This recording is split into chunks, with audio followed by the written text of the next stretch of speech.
March 7, 1945, Remagen, Germany. The Rhine River, swollen with spring currents, was the last natural fortress of the Reich. For months, German commanders assured their troops that this great river would halt the Allies. Field Marshal Gerd von Rundstedt told subordinates, "The Rhine is the last barrier. If it holds, Germany holds." To the weary Wehrmacht, it seemed plausible. The Rhine was broad, swift, and bordered by steep banks. Bridges had been methodically mined, ready to be dropped into the water at the first sign of American advance. At the town of Remagen stood the Ludendorff Bridge, a steel lattice span 1,069 feet long, linking the West Bank to the Erpel Tunnel on the east. German engineers had wired it with demolition charges. Orders were explicit: if the Americans approached, it must be destroyed. Local commanders believed that once it fell, any crossing attempt would take weeks. The Reich could regroup. But at 3:50 p.m. on that gray March afternoon, scouts of the U.S. 9th Armored Division appeared on the western bluff. Lieutenant Karl-Heinz Peters, a 19-year-old German officer, later recalled in an interrogation, "We thought the bridge would blow before they ever reached it. Instead, we saw them running straight onto the structure itself, engineers in helmets, cutting wires as if they did not care for death." The charges detonated, but partially. A thunderclap shook the river, smoke billowed, planks splintered, yet the Ludendorff still stood, scarred but standing. American infantry poured forward, combat engineers followed, laying steel treadways over gaps, hammering decking into place under rifle and machine gun fire. Sergeant John Reynolds of the 276th Engineer Combat Battalion described the scene. "We worked with bullets snapping past our heads. Some of us carried planks, some cut wires, some tossed demolition blocks into the river before they went off. It was chaos, but organized chaos."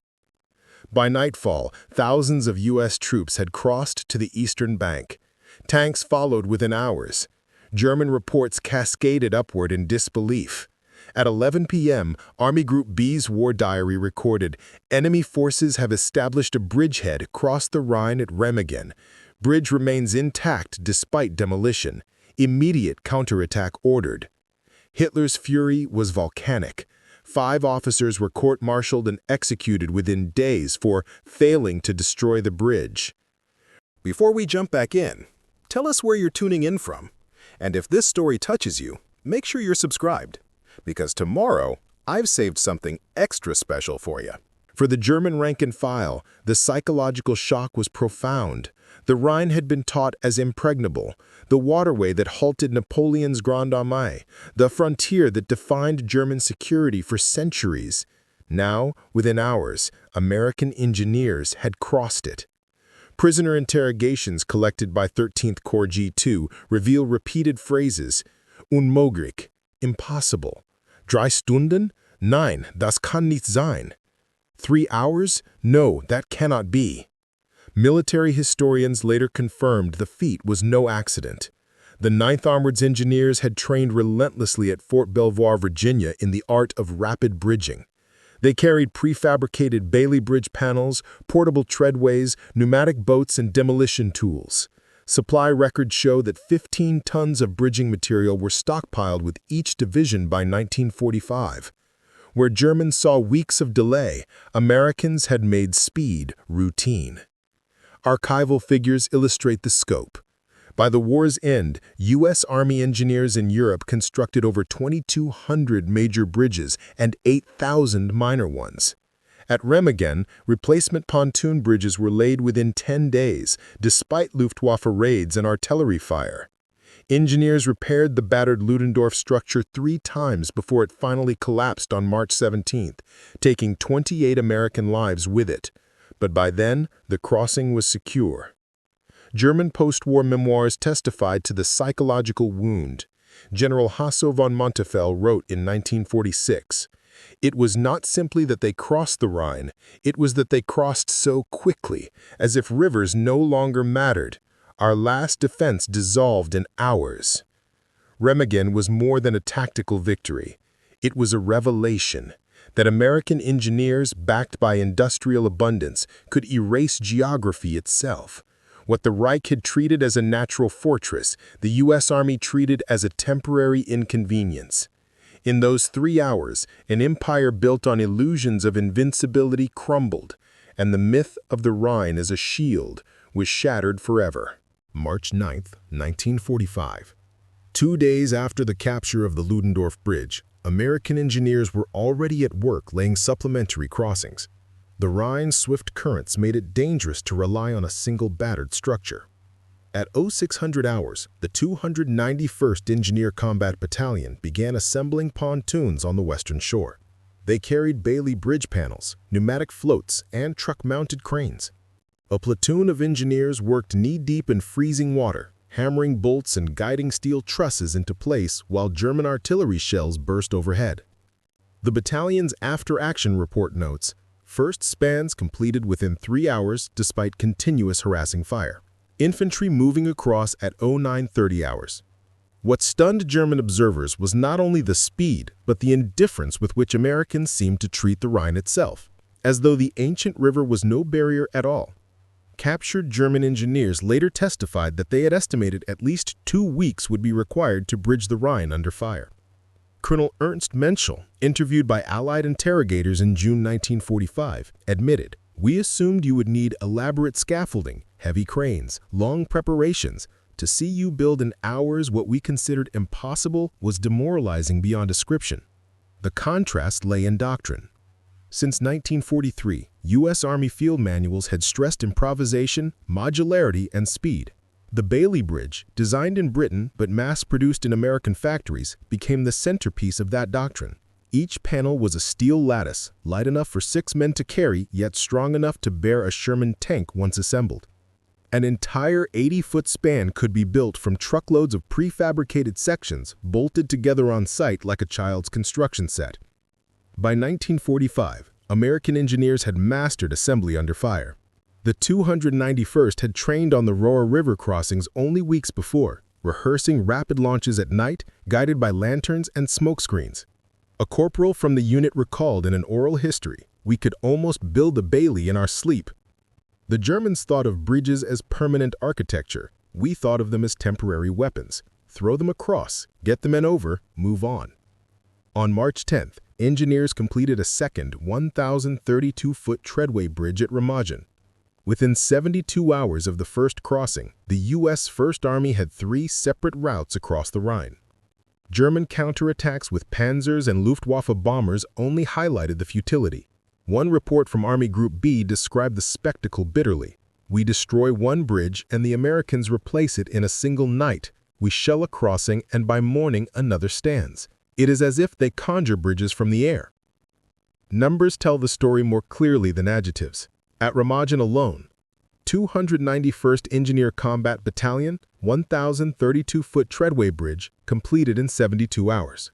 51st Engineer Combat Battalion, heavy pontoon bridge, 1,280 feet, completed in 10 days. 998th Engineer Treadway Company, infantry footbridge, 1,200 feet, completed in 24 hours. In all, 5 bridges spanned the Rhine at Remagen by March 24th. Logistical tables from the U.S. First Army show that by that date, 8,000 vehicles per day were crossing, including tank destroyers, artillery, and convoys of fuel trucks. The Rhine was no longer a defensive line. It was a supply artery feeding deep thrusts into Germany's heartland. For the Germans, disbelief hardened into despair. Prisoner interrogations collected by U.S. Ninth Army intelligence reveal common refrains. "Wir hatten keine Vorstellung von solcher Geschwindigkeit." We had no conception of such speed. Another officer described American bridging units as a second army equal in size to the first. When post-war Allied translators compiled German war diaries, one entry stood out, written on March 12, 1945. "It is not the American tank that breaks our defense, nor his artillery, but his engineers. They build faster than we can destroy." 3 hours, that phrase became legend among American units who served on the Rhine. To soldiers who had expected a grinding battle against a fortress river, the engineers had turned the impossible into routine. Where German commanders saw a natural wall, U.S. combat engineers saw only another obstacle to be measured, bridged, and forgotten.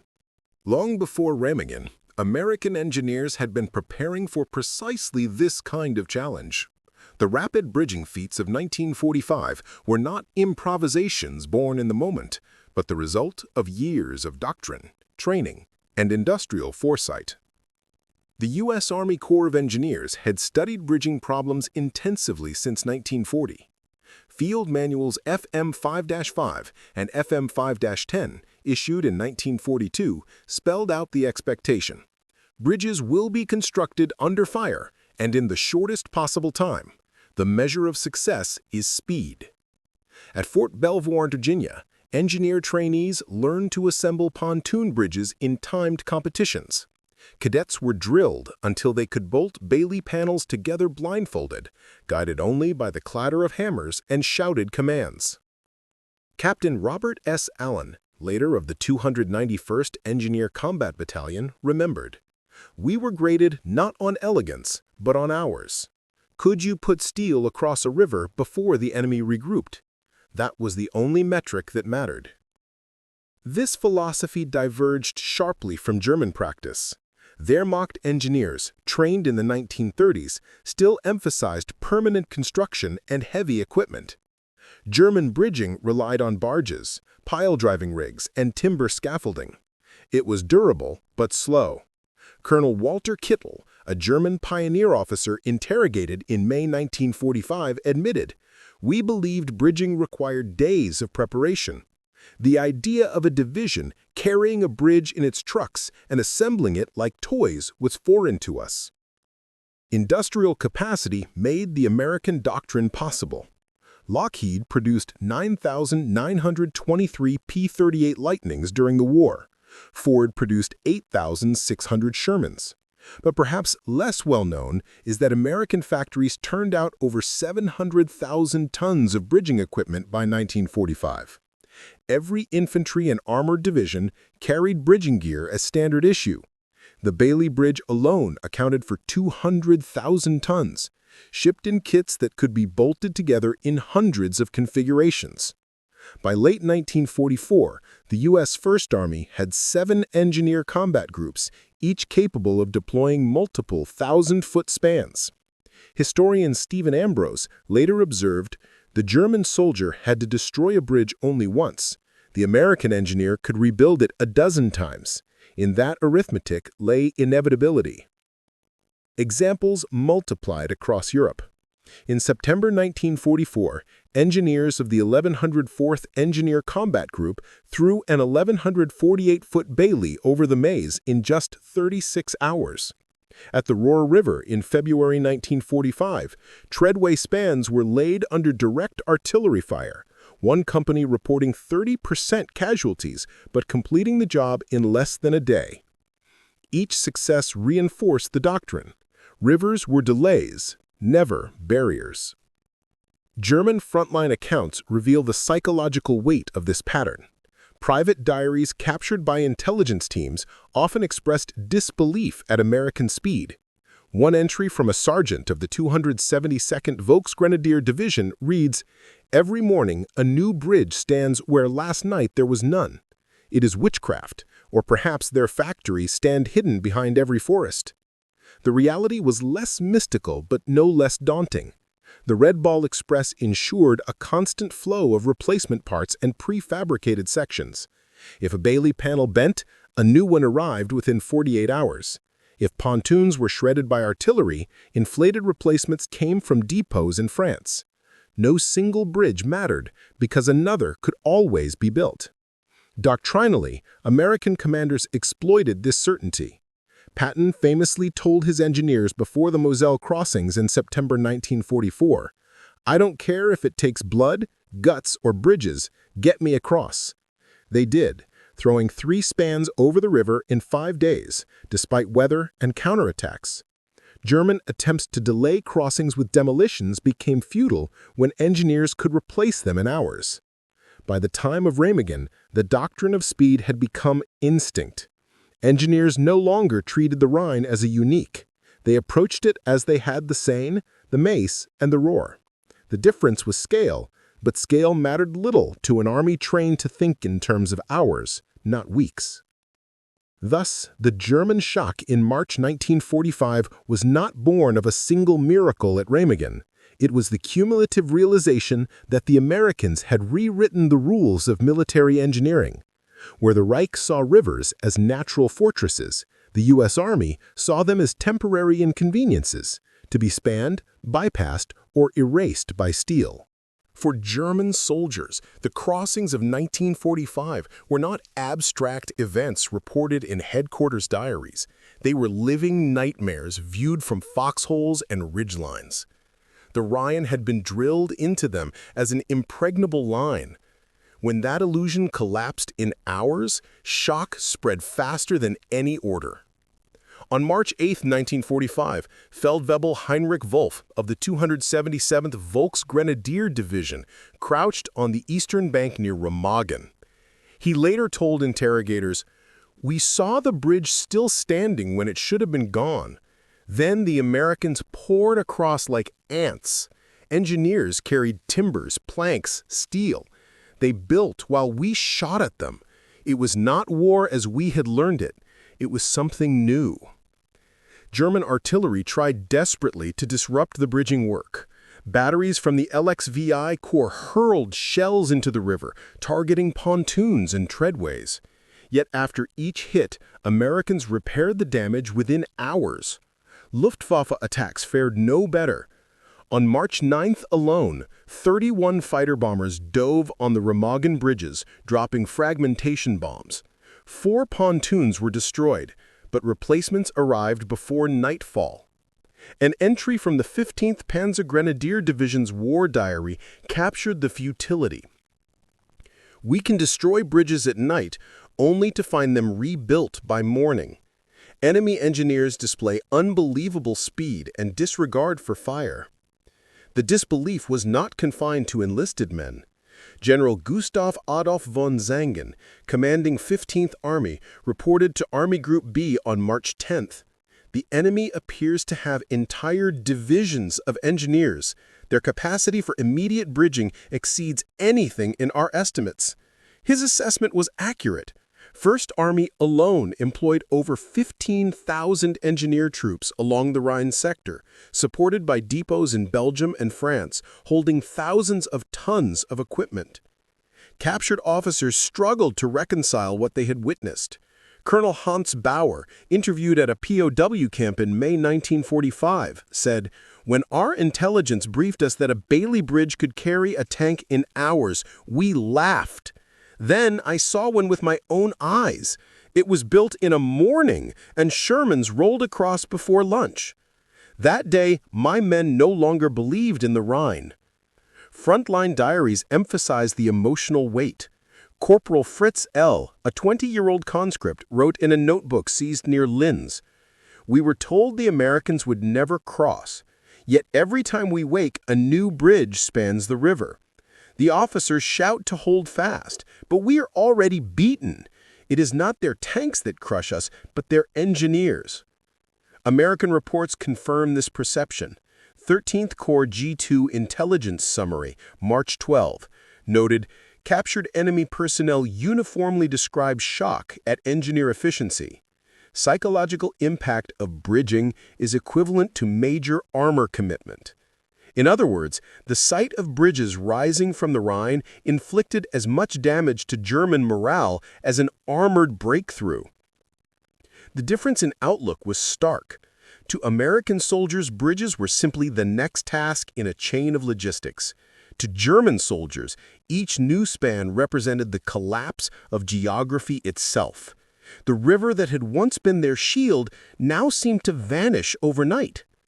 By mid-March, German officers privately conceded the hopelessness. A handwritten note recovered from a command post near Bonn read, "The enemy bridges as if rivers are roads. We cannot fight an enemy who ignores nature." In post-war memoirs, the theme returned again and again. General Hasso von Montefiore reflected in 1946, "When Remagen fell, we still believed we might contain the enemy on the east bank.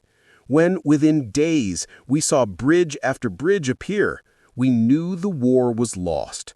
Against such engineering, our courage meant nothing. The shock was not only tactical, but existential. The myth of the Rhine had defined German defense for generations.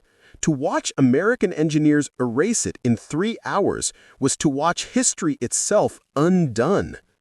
Preparing and narrating this story took us a lot of time, so if you are enjoying it, like this video. It means a lot to us. Now back to the story. The speed at Remagen and across the Rhine was not accidental heroism. It was logistics. The invisible war fought in depots, rail yards, and supply convoys. Without it, no engineer battalion could have spanned a river under fire in 3 hours. By early 1945, the U.S. Army in Europe maintained a logistical machine unmatched in history. The communication zone, Chiemsee, stretched from Cherbourg to Liège with hundreds of thousands of tons of bridging material stockpiled. Depot R32 near Verdun alone held 8,000 Bailey Bridge panels, 2,200 pontoons, and 1,500 treadway sections. Reports from the Office of the Chief of Engineers confirmed that replacements could be dispatched within 24 hours of request. Colonel William Hogue, later famed for leading the 9th Armored to cross the Rhine, testified after the war, "Our engineers were never without material. If a panel was bent, another was waiting on the next truck. The miracle was not the bridge itself, but the supply line that fed it." Contrast with the German position. Records from Army Group B revealed desperate shortages. Only 37 heavy bridging vehicles remained operational across the entire Western Front by March 1945. Fuel shortages meant that even available pontoons could not be moved in time. An engineer officer wrote bitterly in his diary, "We fight with axes and rope while the Americans build with factories." The numbers tell the disparity. A Bailey Bridge span could support 40 tons, enough for a Sherman or even a Pershing tank, and was designed for modular replacement. Each division carried about 200 tons of bridging material in its organic transport. When engineers at Remagen lost pontoons to artillery fire, replacements were delivered overnight from depots in Belgium, 120 miles away. The Red Ball Express, adapted to river crossing equipment, ran convoys day and night. Sergeant James Porter of the 51st Engineer Combat Battalion recalled, "We were laying a treadway and the Krauts shelled us good. We lost 3 pontoons and a truck. The next morning, the quartermaster handed us fresh pontoons like spare tires. The Germans must have thought we carried factories in our pockets." German prisoners expressed precisely that sentiment. One interrogation report from March 14 noted, "Enemy engineers appear to have limitless material. We destroy one bridge, another is built. We sink pontoons, replacements appear instantly. Morale suffers from the impression of inexhaustibility." The psychological impact was magnified by visibility. Bridges were not hidden like supply dumps. They rose in full view of German defenders. Every new span represented tangible proof of Allied abundance. Colonel Ernst Menschel, the captured pioneer officer, explained, "It was not just the building, it was the rhythm. Every day, a new bridge. It told our soldiers that resistance was useless." American doctrine leaned into this visibility. Engineers operated under smoke screens, yes, but commanders encouraged rapid completion even under fire. Major General William St. John of the Engineer Command noted, "A bridge half-finished is a signal to the enemy of our intent. A bridge completed in hours is a signal of inevitability." By mid-March, the Rhine crossings became a conveyor belt. Statistics from 1st Army show that by March 20, 90,000 vehicles and 125,000 troops had crossed over 5 bridges at Remagen. Each bridge was fed by truck columns stretching back to the Ardennes, and each repair request was filled almost before it was written. German attempts to disrupt logistics, bombing depots, shelling convoys, achieved little. A Luftwaffe raid on a bridging supply point near Aachen destroyed 60 panels. Within 2 days, replacements were delivered from another depot in Reims. German officers noted with despair, it is not possible to exhaust the enemy. The miracle of Remagen, then, was not the engineers hammering steel under fire, but the unseen machine behind them. American factories, depots, and trucks turned rivers into temporary inconveniences. The Rhine was crossed in 3 hours because years of industrial planning had already built the bridge before the first panel touched water. The German High Command reacted to Remagen with fury and desperation. On March 8, 1945, Hitler himself raged in the Führer bunker, declaring the survival of the Ludendorff Bridge a catastrophe of the first order. Orders went out for immediate counterattack, artillery bombardments, Luftwaffe raids, and armored thrusts. Yet every attempt met the same enemy: American engineers, working faster than destruction could keep pace. On the ground, German artillery massed along the east bank. Batteries of the LX 67th Corps fired thousands of shells into the bridgehead between March 8 and 15. The official German war diary notes, "Bridge struck repeatedly. Enemy engineers persist with repairs. Destruction appears impossible." American reports confirmed 367 direct hits on the Ludendorff structure. Steel buckled, decking collapsed, men were killed, but each time combat engineers swarmed forward. Private First Class John Gaffney recalled, "We patched holes with planks, we bolted girders over gaps, we even shoved doors from ruined houses onto the deck so tanks could roll. Every hour we gave them a bridge again." The Luftwaffe was thrown into the effort as well. Between March 9 and March 17, more than 400 sorties were flown against the Remagen crossings. Me-262 jets, FW-190 fighter bombers, and even desperate Arado R-234 jet bombers made runs. Bombs fell, bridges shook, pontoons burned, but not a single crossing was permanently severed. U.S. anti-aircraft gunners claimed 109 enemy aircraft destroyed in 1 week. The 413rd AAA Gun Battalion's after-action log recorded, "Enemy pilots attack bridges as if their lives depended on it, and they do. Most do not return." German ground counterattacks fared little better. The 11th Panzer Division and elements of the 9th Panzer attempted to drive the Americans back into the Rhine. Tank assaults rolled toward the bridgehead on March 10th, only to be met by Shermans, tank destroyers, and overwhelming artillery fire. Combat engineers, still working under fire, laid mines and blew craters to block German armor. Lieutenant Harold McBride of the 276th Engineer Battalion noted, "We fought like infantry 1 hour, then went back to bolting panels the next. We would kill a tank, then lay another span." German prisoners captured in these failed counterattacks spoke of exhaustion and disbelief.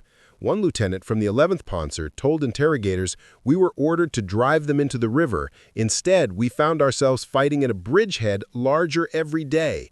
Their bridges multiplied, our strength diminished." On March 17th, fate intervened. The battered Ludendorff Bridge, scarred by explosions and weighed down by constant traffic, finally gave way. At 3 p.m., with engineers repairing a girder, the central span collapsed into the Rhine, killing 28 Americans. German propaganda trumpeted a victory, but by then it was meaningless. By March 17, 5 other bridges already carried divisions across the river. The loss of 1 span was an inconvenience, not a catastrophe. General Dwight Eisenhower later wrote in his memoirs, "The enemy believed destroying 1 bridge would deny us the Rhine. In reality, every bridge they destroyed was replaced in hours. Every obstacle was temporary. Their counterattacks were courageous, but strategically irrelevant." German officers admitted as much after the war. General Otto Hitzfeld, who had commanded forces near Remagen, reflected in 1946, "We attacked with all we had, artillery, Luftwaffe, and armor, and still the enemy crossed. It was as if their engineers were immune to destruction. For every bridge we damaged, 2 more appeared." The collapse of the Rhine defense was not sudden, but inexorable. Counterattacks drained men and machines Germany could not replace. The Americans, by contrast, could build, rebuild, and multiply bridges faster than the Wehrmacht could react. The engineers had not just crossed a river, they had broken the last German counterstroke before it began. For German soldiers, the Rhine was more than a river. It was myth. School books, propaganda films, and even Wehrmacht training manuals described it as Germany's eternal barrier, the defensive line that no invader could breach. When American engineers built bridges across it in days, the collapse was not only military, but psychological. Captured diaries and letters from March 1945 reveal the despair. A young infantryman of the 277th Volksgrenadier Division wrote, "We were told the Rhine was our salvation. Now I see American tanks crossing as if it were nothing. Everything we believed is shattered." Another soldier, taken prisoner near Linz, confessed during interrogation, "If they can build bridges faster than we can destroy them, then the war is already lost. What is left to fight for?" The German High Command understood this morale crisis. Propaganda Minister Joseph Goebbels ordered broadcasts insisting that the Remagen bridgehead was contained and that the Ludendorff collapse had been a German triumph. But the truth spread quickly through word of mouth. Soldiers who had fought at the river knew the reality. Pontoon spans, Bailey bridges, and heavy traffic moving freely eastward. The Wehrmacht's own communiques betrayed despair, noting on March 19, 1945, "Enemy bridge construction exceeds our ability to counteract." American engineers noticed the change in enemy behavior. In the first days at Remagen, artillery and air attacks had been ferocious. By late March, resistance slackened. Colonel William Hogue, commander of Combat Command B, 9th Armored Division, wrote, "The fire fell off sharply after the first week. The Germans must have realized they could not prevent the inevitable. Our engineers worked openly in daylight." Prisoner interrogations confirmed Hogue's impression. A major from the 353rd Infantry Division told U.S. officers, "We had no faith left. When the Americans built bridges after bridges, even under bombing, our men stopped believing in command promises.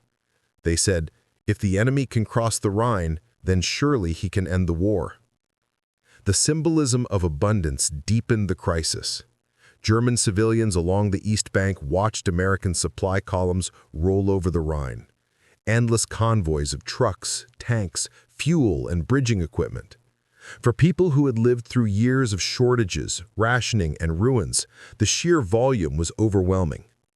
A captured civilian police report from Koblenz in March 1945 noted, "The populace is stunned by the flow of enemy vehicles.